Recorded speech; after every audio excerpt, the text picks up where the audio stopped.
하나님의 말씀은 고린도후서 1장 20절부터 22절까지입니다. 공독을 하겠습니다. 하나님의 약속은 얼마든지 그리스도 안에서 예가 되니 그런즉 그로 말미암아 우리가 아멘하여 하나님께 영광을 돌리게 되느니라. 우리를 너희와 함께 그리스도 안에서 견고케 하시고 우리에게 기름을 부으신 이는 하나님이시니 저가 또한 우리에게 인치시고 보증으로 성령을 우리 마음에 주셨느니라. 아멘. 기도하겠습니다. 하나님 아버지 은혜를 감사합니다. 무더위가 기승을 부리고 있습니다. 우리에게 영육간의 강건함 허락하여 주셔서 주께서 맡겨주신 사명 감당하는 데 조금도 지장이 없도록 주께서 역사하여 주시옵소서. 오늘도 증거되는 하나님의 말씀에 주께서 기름 부어 주셔서 깨닫게 하시고 은혜가 넘치게 하여 주시옵소서. 전하는 자 듣는 자 다 함께 큰 사랑 더짓기를 소망하옵고 우리 구주 예수 그리스도 이름으로 감사하며 기도하옵나이다.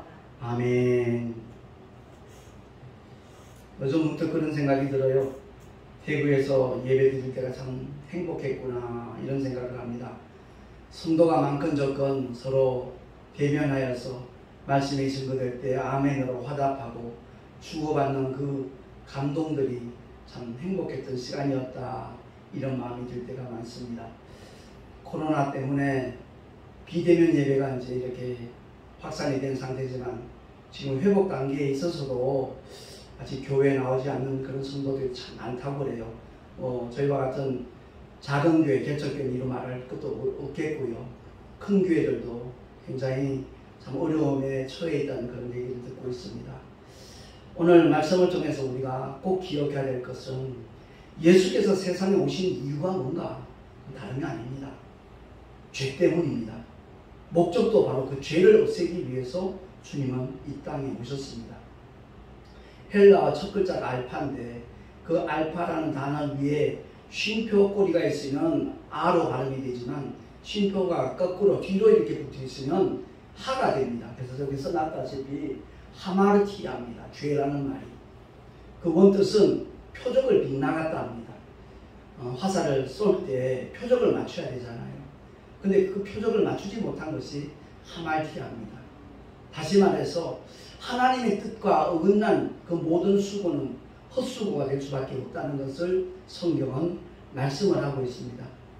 죄는 지옥으로 끌고 내려가는 엄청난 결과를 초래하기 때문에 예수님이 이 땅에 오신 목적은 피 흘려 죽어주시려고 대속의 죽음 때문에 이 땅에 오셨다라고 성경은 밝히 드러내주고 있습니다. 그래서 히브리서 2장 9절 말씀 주보에 있으니까 합독합니다. 시작. 하나님의 은혜로 말미암아 모든 사람을 위하여 죽음을 맛보려 하시리라. 아멘. 육신을 입고 오신 목적은 딴 거 없습니다. 죽음을 맛보기 위해서. 영은 죽을 수가 없거든요. 하나님은 영이십니다. 말씀은 영입니다. 그래서 그 말씀이신 하나님이 육신을 입고 이 땅에 오신 목적은 죽음을 맛보기 위해서, 피 흘려 죽어주시기 위해서, 한마디로 말해서 죄를 없애려고 주님은 이 땅에 오신 겁니다. 그래서 마침내 예수 그리스도의 십자가 사건 이후에 사도 바울은 이와 같이 선포합니다. 로마서 6장 23절 시작. 죄의 삭은 사망이요 하나님의 은사는 그리스도 예수 우리 주 안에 있는 영생이니라. 아멘. 죄의 삭은 사망이와 이 사망은 첫째 죽음을 말하는 게 아닙니다. 영혼과 육체가 언젠가는 분리됩니다. 이를 가리켜 첫째 사망이라고 하는데 죄의 삭은 사망이와 이 사망은 둘째 사망을 가리키는 겁니다. 다시 말해서 영혼이 꺼지지 않는 불못에 든 이유는 사망을 가리켜 성경은 둘째 사망이라고 말씀을 하고 있습니다. 그래서 죄의 삭은 사망인데 하나님의 은사는 무엇인가? 바로 그리스도 예수 우리 주 안에 있는 영생이니라. 창조주의 생명이다 이 말입니다. 하나님의 독생자 예수 안에는 아버지의 생명이 있었습니다. 그래서 우리가 성찬식 할 때도 그 내용을 분명히 알고 주님의 살과 피를 기념하는 그 그런 믿음의 자세를 가질 때 하나님의 은혜가 더욱더 뜨겁게 강하게 임하는 것을 경험하게 되는 겁니다. 그래서 사도 바울은 하나님의 은사는 무엇인가? 그리스도 예수 안에 있는 영생이다 라고 일깨워주면서 다시 한번 선언합니다. 보라, 지금은 은혜 받을 만한 때요, 지금은 구원의 날이로다. 고린도 교회 성도들 향하여 선포한 이 메시지는 오늘날 21세기를 살아가고 있는 현대인들에게 선포하는 하나님의 외침이라는 것을 우리가 깨달아야 될 것입니다. 보라, 지금은 은혜 받을 만한 때다. 그리고 지금은 바로 구원의 날이다. 이미 2000년 전에 이루어놓으신 주님이 완성하신 구원의 길, 십자가의 도, 이를 받아들이기만 하면 된다는 거죠. 그래서 사도 바울은 친절하게 로마 교회를 향해서 가르쳐주고 있습니다. 로마서 10장 10절 말씀 시작. 사람이 마음으로 믿어 의에 이르고 입으로 시인하여 구원에 이르느니라. 아멘. 그렇습니다. 성경을 보면서 구원받는 그 방법을, 절차를 아주 소상하게 설명하고 있지만 이를 바로 깨닫지 못하고 또 받아들이지 못하는 불쌍한 영혼들이 굉장히 많이 있습니다. 칠판에 써놨듯이 마음으로 믿어서 의에 이르요. 예? 그 의가 뭐냐? 천국 들어가는 자격입니다. 우리 인간의 노력과 수단으로는 도저히 그 의를 이룰 수가 없기 때문에 세상의 어떤 종교도, 철학도, 도덕도, 양심도 천국 들어갈 수 있는 의를 보장해 주지 못합니다. 그래서 마음으로 믿어 그 의에 이르고 그 이어서 우리가 해야 될 일이 바로 입으로 시인해야 된다는 겁니다. 예수가 하나님의 독생자인데 그분이 나를 위해서 대신 십자가에서 못 박혀 피 흘려 죽어주시고 사흘 만에 부활하셔서 지금 하늘 보좌에 오르셨다는 사실을 내 마음으로 믿어 의에 이르고 입으로 시인할 때 구원에 이른다라고 사도 바울은 아주 소상하게 설명을 해주고 있는 겁니다. 그러니까 하나님의 사랑과 은혜를 의심 없이 믿고 받아들이기만 하면 되는데 원수 마귀는 자꾸만 이것을 방해하는 공작을 하고 있는 겁니다. 대다수의 사람들이 거기에 넘어가요. 거기에 속아요. 하나님의 영광을 보지 못해요. 왜? 그들의 마음을 원수 마귀가 혼미케 했기 때문에. 예수 믿는다 구원받아 착하게 살아야지. 그럴듯한 이론입니다. 착하게 살지 말라는 얘기가 아닙니다. 착하게 산다고 해서 구원받을 수 있는 조건은 못 된다는 것을 성경은 알려주고 있는 겁니다. 예수 믿고 난 다음에 믿기 전보다 훨씬 더 양심적으로 착하게 살아야 마땅한 거죠. 오늘 하나님의 말씀을 통해서 우리가 꼭 알아야 될 것은 바로 이 단계에서 끝나는 사람들이 너무나 많아요. 교회마다 교리나 이론으로 끝나는 겁니다. 마음으로 믿어 의에 이르고 입으로 신하여 구원에 이른다는 것은 분명한 사실인데 그것이 하나의 이론이나 교리에 머무는 사람들, 그런 사람에게는 변화가 보장되지 못해요. 그보다 더 중요한 것은 성령 하나님이 오셔서 지금도 일하시는데 그 성령 하나님의 인치심, 그 인치신다는 것이 바로 도장 찍는다는 얘기입니다. 너는 내 것이라고 성령 하나님이 선포하는 겁니다. 성령의 인치심을 받았을 때 그 믿음이 온전케 되어지는 하나님의 보장까지 덧입을 수 있다는 것을 성경은 우리에게 말씀하고 있습니다. 결코 이론이나 교리로 끝나면 안 되기 때문에 하나님께서는 바로 진리의 영, 보혜사 성령 하나님을 보내주신 줄로 깨달으시기 바랍니다. 그래서 로마서 8장 16절에 보니까 합동합니다. 시작. 성령이 친히 우리 영으로 더불어 하나님의 자녀인 것을 증거하시나니. 아멘. 그렇습니다. 교회 처음 나가니까 집사님들도 하나님을 향하여 아버지 그러고 주일학교 선생님도 하나님 아버지 그러고 목사님도 하나님 아버지 그러니까 아 나도 그렇게 해야 되나 보다. 그렇게 하나님 아버지라고 고백하는 순간도 있을 수 있습니다. 그러나 성령이 임하시고 나면 바로 창조주 하나님, 2000년 전 이 세상에 독생자를 보내신 그 하나님이 바로 우리의 아버지시라는 깨달음이 오는 겁니다. 믿어지는 겁니다. 그래서 우리가 교회를 다니면서 꼭 기억해야 될 것은 내 믿음의 근거를 어디에 두느냐, 나의 느낌이냐, 아니면 영원히 변함없는 하나님의 약속의 말씀이냐. 그래서 에베소서 1장 13절 14절을 통해서 사도 바울이 성령이 오셔서 하시는 그 사역들이 어떤 것이가 대하여 설명하고 있습니다. 시작. 그 안에서 너희도 진리의 말씀 곧 너희의 구원의 복음을 듣고 그 안에서 또한 믿어 약속의 성령으로 인치심을 받았으니 이는 우리의 기업의 보증이 되사 그 얻으신 것을 구속하시고 그의 영광을 찬미하게 하려 하시니라. 아멘. 성령이 임하시고 난 다음에 나타나는 현상들이라는 거죠. 우리 기업 뭐죠? 하나님 나라예요. 하나님이 우리를 위하여서 하늘에 간직하신 거예요. 썩지 않고 더럽지 않고 쇠하지 않는 기업, 하나님의 영광으로 가득 차 있는 그 기업을 있게 하시는데 그 기업의 보증이 되시는 분이 바로 성령 하나님이시다 하는 것을 사도 바울은 알려주고 있는 겁니다. 그 얻으신 것을 구속하시고 저와 여러분을 성령 하나님이 구속하셨다는 거예요. 너는 내 것이다 라고 보증까지 해주신다는 거죠. 그래서 성령이 임하셨음에도 불구하고 여전히 제멋대로 사는 사람들은 성령 하나님을 늘 근심시키는 사람입니다. 그래서 에베소서 4장 30절 말씀 시작. 하나님의 성령을 근심하게 하지 말라. 그 안에서 너희가 구속의 날까지 인치심을 받았느니라. 아멘. 바로 천국 들어가는 그 순간까지 우리는 그 성령 안에서 바로 인치심을 받은 자다 하는 거죠. 도장의 의미를 알아야 돼요. 소유권을 확증할 때 바로 그 소유권자의 도장이 찍히게 되어 있습니다.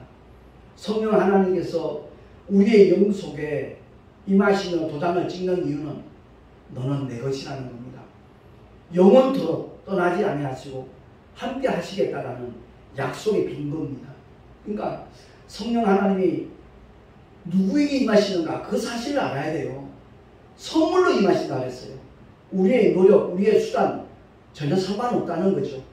2000년 전 이 땅에 오셔서 갈보리 언덕에서 십자가에서 피 흘려 죽으신 예수, 그분이 흘리신 보혈이 내 죄를 포함해서 이 세상의 모든 인류의 죄를 처리하셨다는 사실을 믿는 자마다 단번에 그 영이 거룩한 영이 되는 겁니다. 죄를 가졌던 영이 죄와 상관없는 영이 되는 겁니다. 그래서 죄 없는 영 속에 임하실 수 있는 분이 바로 성령 하나님이십니다. 그래서 성령을 선물로 받으리니 라고 베드로가 그렇게 설교했던 것입니다. 그래서 저와 여러분은 바로 하나님의 것이라는 것 잊지 마시기 바랍니다.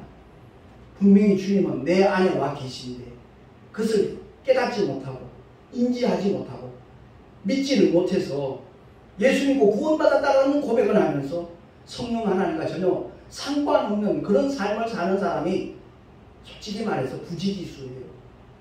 교회 안에서 예배 드릴 때는 거룩한 믿음의 모습을 가진 것처럼 비춰지지만 교회 문 밖을 나가는 순간부터 마귀의 자녀와 조금도 다를 바가 없는 그런 생각을 하고 그런 말을 하고 그런 행동을 하는 사람이 한두 사람이 아니잖아요.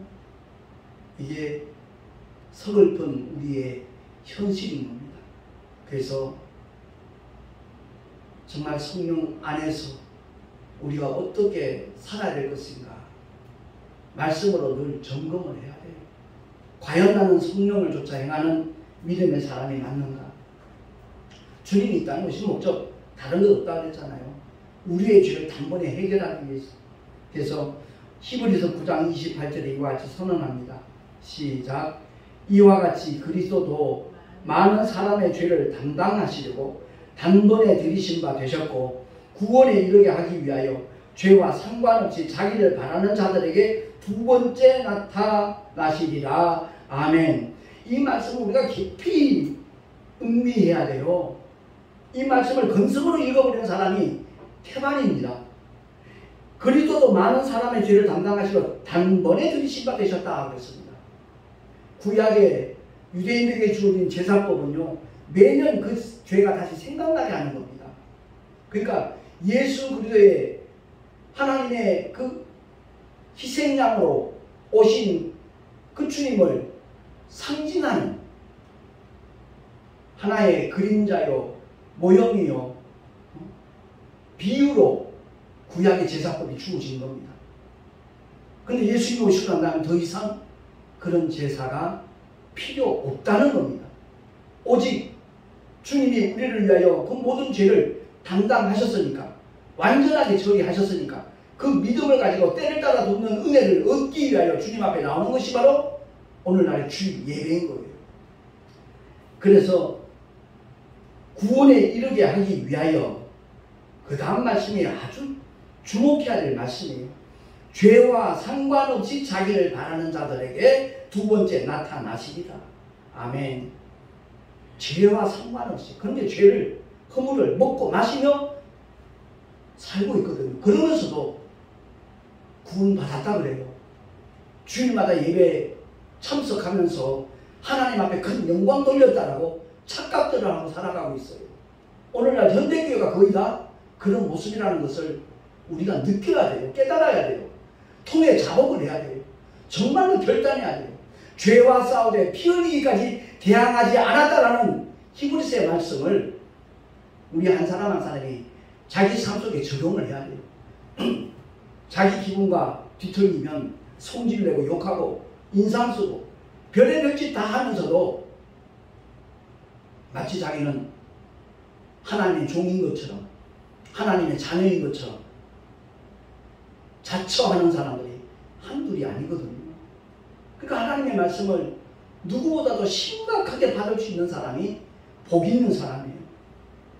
주님이 자신의 몸을 죄를 처리하기 위하여 단번에 들여섰을 뿐만 아니라 구원에 이르게 하기 위하여 성령을 보내주셨어요.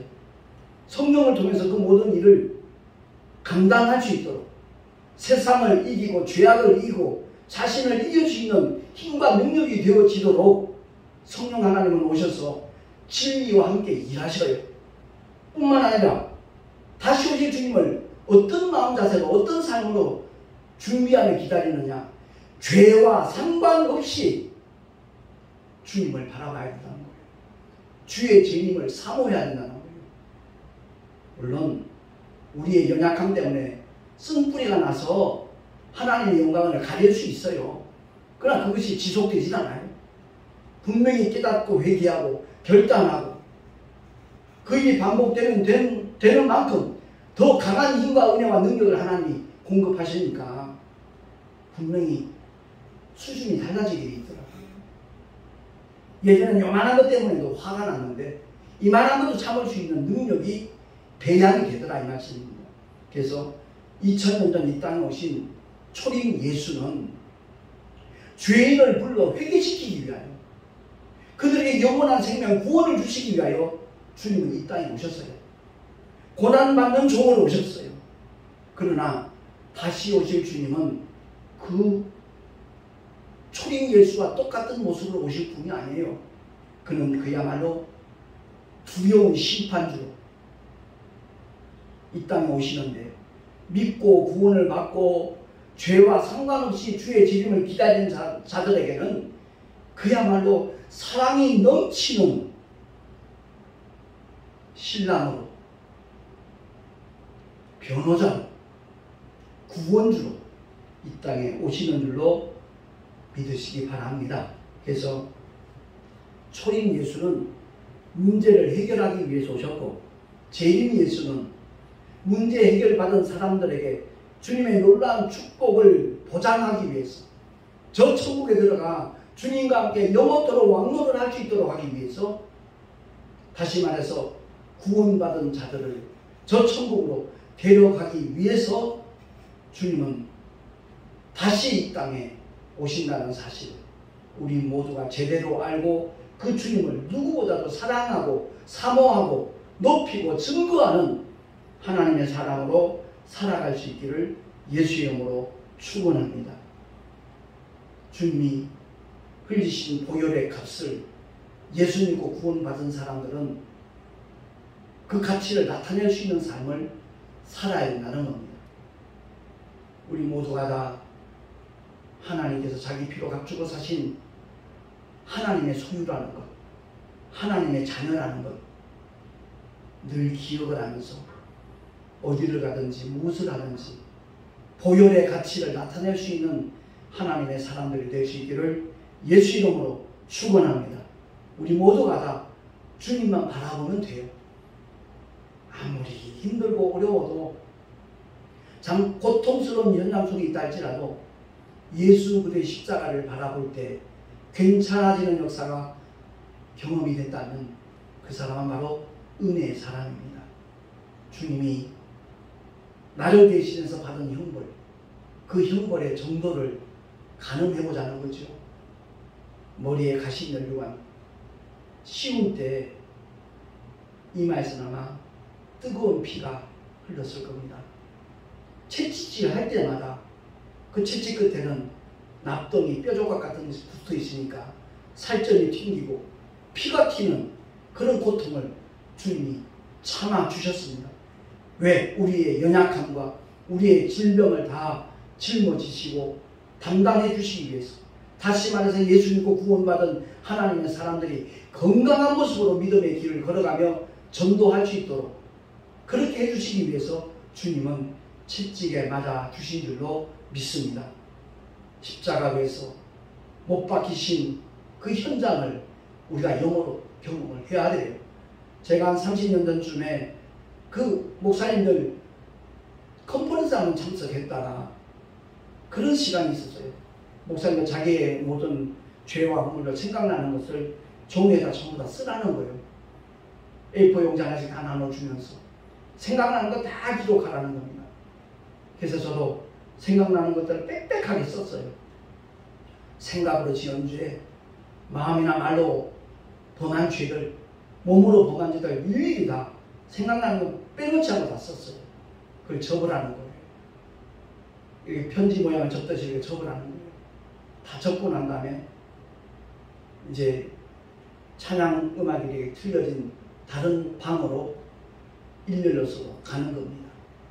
그 방으로 들어가 보니까 그 강단 앞쪽에는 커다란 십자가가, 실제 나무 십자가가 하나 눕혀져 있더라고요. 그 옆에 못 그리고 망치가 놓여져 있었습니다. 목사님들 각자 썼던 그 죄의 목록을 이제 십자가에 본인이 직접 못을 하나씩 박으십시오. 찬양 소리는 계속 음악은 흐르고 있던데 그 음악 소리보다 더 큰 소리가 나기 시작했습니다. 그것은 다름이 아니라 망치질하는 목사님들의 울음소리였습니다. 여기저기서 통곡을 합니다. 땅 때리면서 아버지 잘못했습니다. 내가 이런 죄를 지었습니다.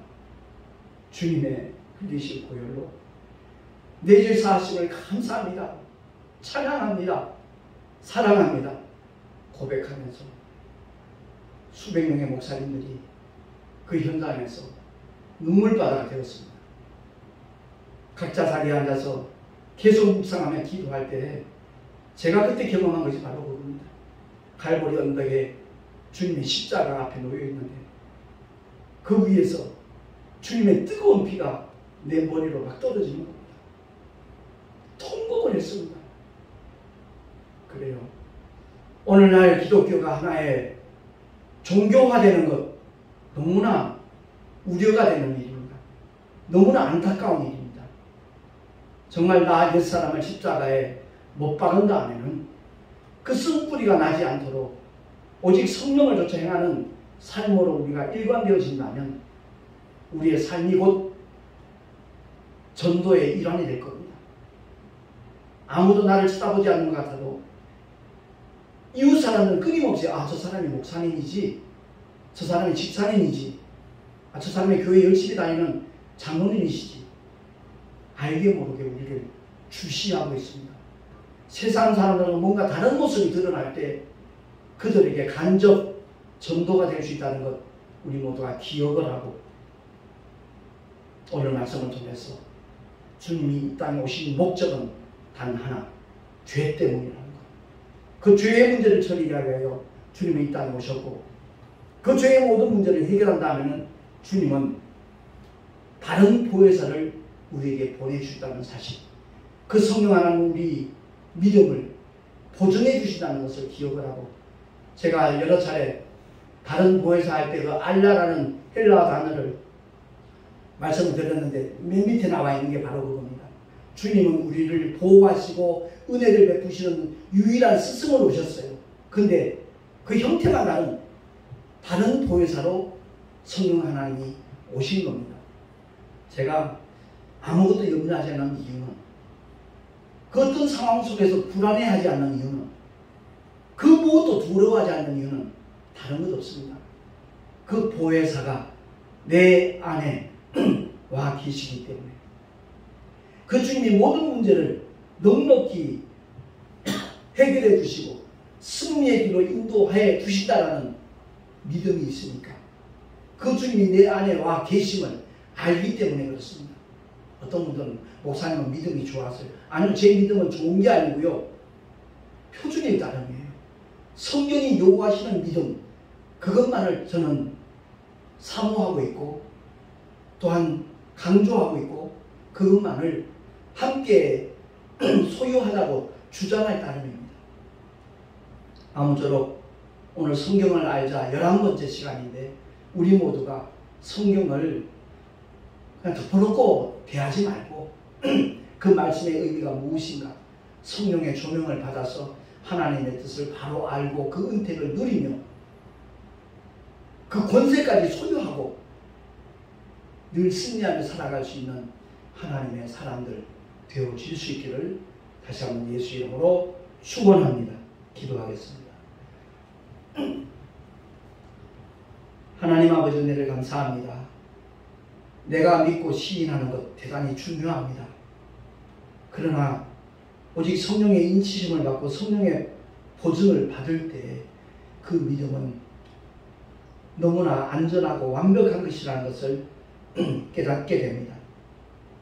우리 모두가 그 은혜를 사모하며 날마다 주 앞에 더 가까이 나갈 수 있는 믿음의 사람들 되게 하여 주시옵소서.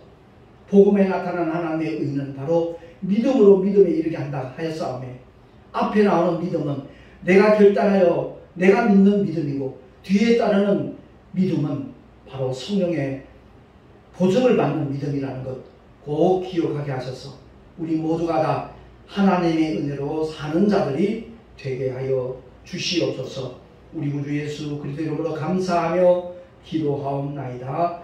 아멘. 교회 소식 주보를 참고하시기 바랍니다. 오늘이 벌써 7월 마지막 주일이었습니다. 이제 8월 달에 두 번째 주간입니다. 우리 동선호회 하계 수양회가 15일부터 18일까지 충남 서천에 있는 유스 호스텔에서 2박 3일간 진행이 됩니다. 특별히 먼저 목회를 시작한 30년 이상 목회한 두 분 목사님이 강사로 목회자 세미나를 갔습니다. 실제적인 어떤 목회에 도움이 될 만한 메시지가 아마 강론될 것으로 알고 있습니다. 위에서 기도해 주시면 참으로 감사하겠습니다. 그리고 유튜브 동영상을 보신다면 구독과 좋아요 눌러주시면 참으로 감사하겠습니다. 드린 예물 위하여 잠시 기도하고 축도로 예배를 마치겠습니다. 거룩하신 하나님 아버지, 감사합니다. 나 같은 죄를 구원하시고 복음으로 말미암아 의에 이르게 하실 뿐만 아니라 성령을 보내주셔서 참으로 승리할 수 있는 믿음의 길을 허락하신 주님께 너무나 감사한 심령으로 귀한 예물을 드렸습니다. 11조와 헌물 기쁘시게 받아주시고 아버지의 거룩하신 뜻대로 사용될 수 있도록 주님 역사하여 주시옵소서. 드린 손길들마다 복되게 하시고 하늘의 상급으로 쌓여지게 하여 주시옵소서. 이제는 우리 구주 예수 그리스도의 크신 은혜와 하나님 아버지의 무한하신 사랑하심과 보혜사 성령 하나님의 내주교통 인도하심과 축복하시니 오늘 주의 말씀을 듣고 진실로 성령의 인치심을 받아 성령의 보존까지 덧입을 수 있는 하나님의 사람으로 살아가리라 결단한 하나님의 사람들 머리 위에 그 가정과 자녀들과 경영하는 모든 일들과 삶의 자리 위에 또한 주께서 보일러 값주고 사신 주님의 모든 교회를 위해 지금으로부터 영원토록 함께 있을지어다. 아멘.